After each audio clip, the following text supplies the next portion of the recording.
Hello mga mamshi! Welcome to our mini vlog. So, matagal na tong video na to. Nakapag-post na nga rin ako sa Reels. Pero ito, ngayon ko pa lang siya i-voice over. So, as you can see, dinudurog ko muna or pinapowder ko muna yung Graham. Kung sasabihin nyo sa akin may nabibili naman na yung direct na, mas maganda daw to, sabi ni tita, kasi mas marami siya compare dun sa durog na nabibilhin, o diba? So, kung nanonood ka ng aking mga post, ng aking mga reels, nakita mo na to. So, ito nga pala ang Graham cake ala ice cream, kasi ilalagay natin siya sa baso, sa mga lagay ng ice cream. Mas kwan siya, less hassle compare sa yung syempre, kukuha-kuha ka sa ref na hahati-hatiin mo kung saan nakalagay yung Graham cake, diba? Tapos, ang kwan lang naman nito is, kapag kukuha ka, edi kunin mo na lang yung isang baso, o diba? Ganun yun. So, una, yung powder na crush na, tapos sumunod yung all-purpose cream, tapos yung condense is napag-mix na, yung tipong magpo-form ka na ng foam, ganon layer. Basta yun, imimix natin yun. Tapos ito, dito sa part na to, kino-combine na namin yung powder, Graham powder, tapos yung mixture natin na cream and evap. Para, ang kailangan kasi natin doon is makapag-form ng parang pang Graham balls, ganun. Dapat wala ng powder na makikita.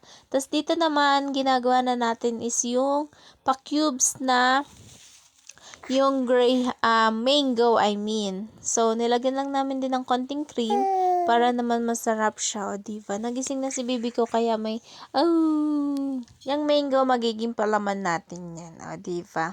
So, yan. Maglalagay na ako ng pinaka lower layer natin. Ito yung sa may Graham. So, parang pang Graham balls na siya. Makwa na siya. Na-combine na siya. So, hindi na siya powder, o diba? So, lalagyan ko lang lahat ng baso. Tapos, pagkatapos kong lagyan yan, ipupush ko siya sa pailalim. Not totally push, pero parang ipapantay natin yung surface niya. Ganun po.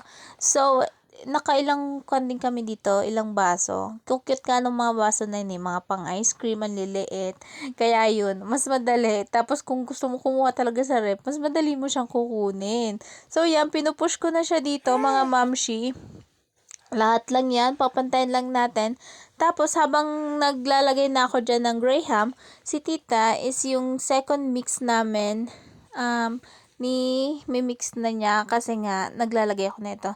Tapos next natin lalagay pag napantay na natin is itong mango, I mean. Mango po na may cream. Yung mixture natin ng cream. Ayan. Papantayin lang ulit natin. So parang second layer na po siya.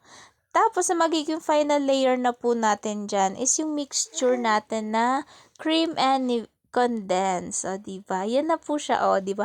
Kita nyo yan?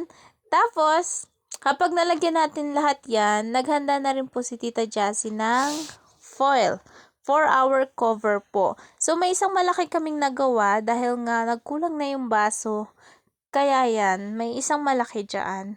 O, diba? So, yan, ipantay-pantay ko lang lahat ng mga height niya, yung size niya, kung gaano karami. Tapos yung natira, inilagay ko na dyan sa my big layer. Sakto lang naman yung garapon na yan. Garapon ba? Or Tupperware. Sakto lang. So, yan. Ito na yung nagawa natin, mga mamshi. So, lagyan lang ng foil and then chill overnight. And then, ready na siya.